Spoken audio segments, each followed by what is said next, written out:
recap as far as national championship. Alabama won it all. Once again, they have created a powerhouse in Bama. They have brought back Bama football on Saban Field. Washington was the team that they played, and he stated, quote, he couldn't get it done. Obviously I did pick Bama to win this game. I felt like their experience definitely was going to take a toll in this matchup, and it definitely showed. He stated, so close, just too many turnovers, too many trips leaving with three.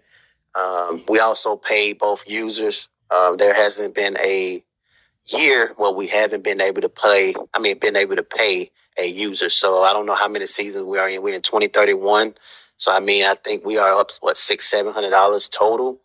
These guys have been getting at least $50-$75 a season. So that's pretty damn good, if you ask me. The winner received $75. That's Alabama. The loser received $25. And Washington stated, appreciate it, bro. It worked to be done.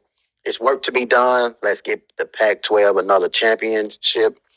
And then we did pay Alabama $75 cash out, as I said before, and he hasn't responded yet. But he, probably busy and everything. But he have received his money as well. And I had his cash app already because I've been paying him every year. And yes, Alabama is definitely a powerhouse officially in regards to the GFSSL league. Since Nick Saban, this user definitely has been bringing championships to Saban Field.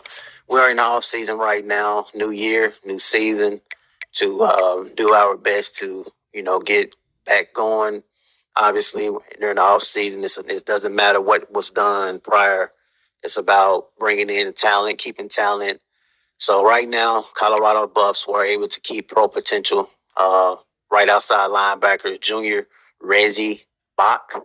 I'm not even finna try that name, but we were able to keep him. We have some guys that's graduating, and it's great to receive one of those guys. So all we can see really right now is players that's leaving. So we can kind of like run through this here just to kind of see if we see any guys that we feel like is potential problems for certain teams. Obviously, you guys can see Bama have a lot of guys that's leaving. So it's gonna. But this team here always find a way to bring in talent. So they are definitely always top 5 in recruiting. So it's pretty much just going to scroll through this list to show you guys, how many guys going pro. We're just basically giving our analysis as we scroll through the entire list.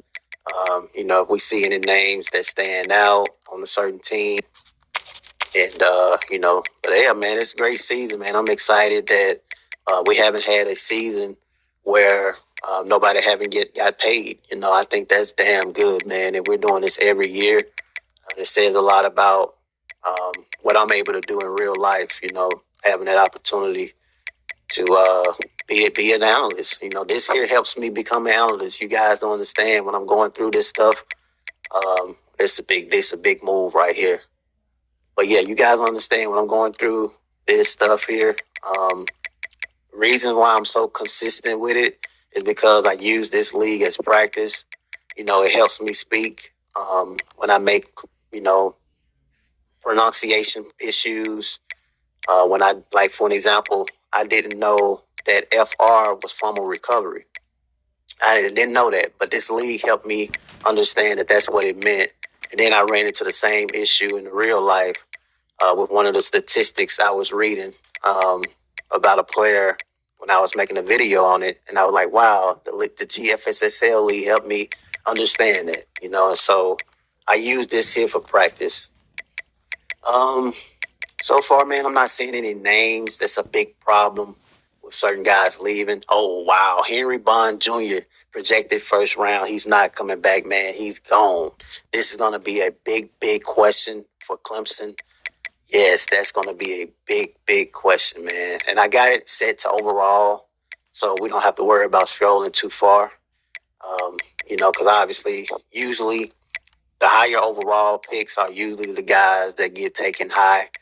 It's very rare you have a low-rated guy go high, but it's possible. It's definitely possible if they come in and they buy into the system and they compete. Then it's damn possible. I mean, just because they're a high rated guy don't mean they're going high round. I mean, this is projected fourth round. And when I go through things in real life, I'm here to tell you guys 4th through 7th round is pretty low. That's considered low. That's pretty much stating that you have to compete in camp. So for a 89 rated player to be going 5th round is not good. And it's not good at all. So we're seeing some transfer pro potentials. Georgia have some guys that's leaving. Matthias Sims, Glenn. These guys probably 1,000% not coming back. When you projected to go that high, you can forget it. You can forget it, man. Bruce Shabazz. This is another notable name. Henry Bond Jr., Bruce Shabazz. Those guys, or Shabazz. Those guys were very important for their program. And so if you ain't prepared to replace these guys, then it's gonna be a problem next season. That's just what it is. I am a true example of that. When we still haven't replaced Shador and Travis, and we haven't made the playoffs because of that. And so it's a grind, man. It's not guaranteed that you will see the playoffs. That's why it's important to cherish the moment, man, and seize it and not choke at the wrong time. Texas A&M was a team that was very, very high, man. Those guys was playing great. They had a great season, but it's just unfortunate that you make the wrong play at the wrong time. It could happen to all of us. I want to make sure that's being known. Is that it could happen to us all.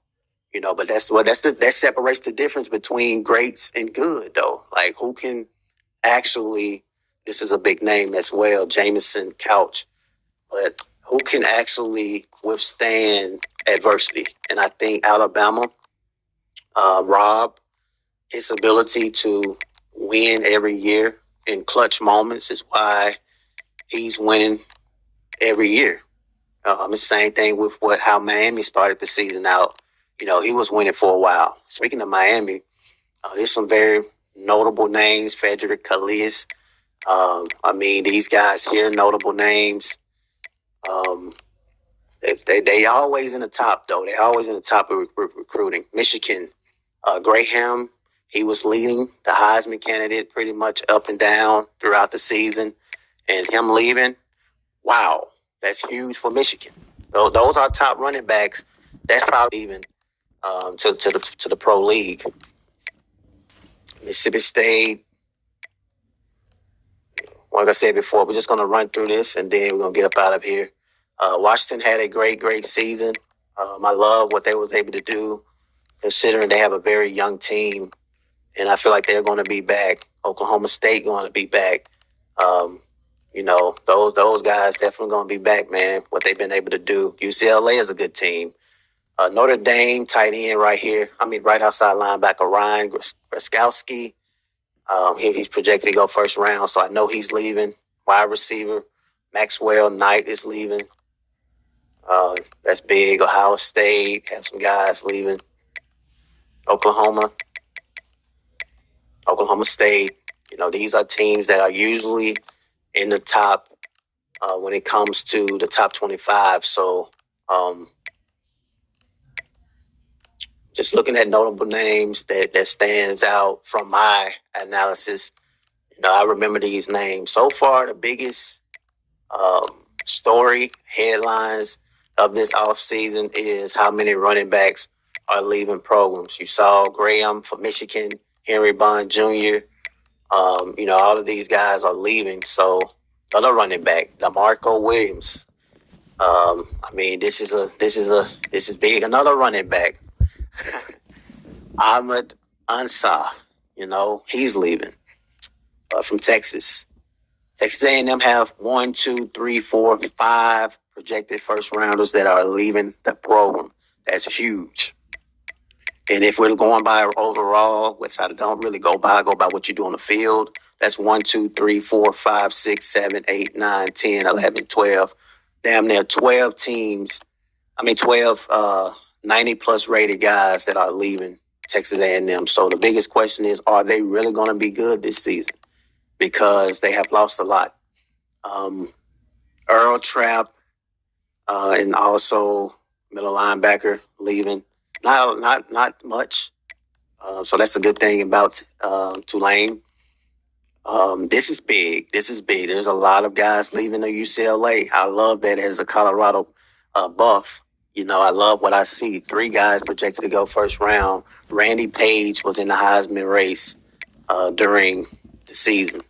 And so him leaving is huge. Will we see a wide receiver that's able to come in and, replace that type of talent? You guys saw USC. They have a few guys leaving, but it's nothing that's very questionable. That's why I went on past USC. And so we're getting to the end. Washington is a team that is very young, man. They only really have one guy leaving, everybody else graduating. But trust me, man, Washington is coming back. They are a young team, promising. He was paid, as I said before. What we do is Wisconsin has so many guys leaving, but so many guys returning. I really feel like Wisconsin would have gave a better game to Alabama.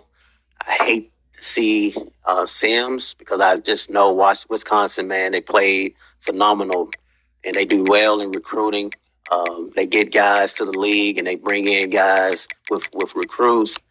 And I think in the future, I'm probably going to do something as far as payments for those that can recruit well, man. Because if I had to just say who's the best, maybe at the end of the year we would do that. Like, who is the best recruiter of the year as far as the cycle of the entire college football, and then I pay them out.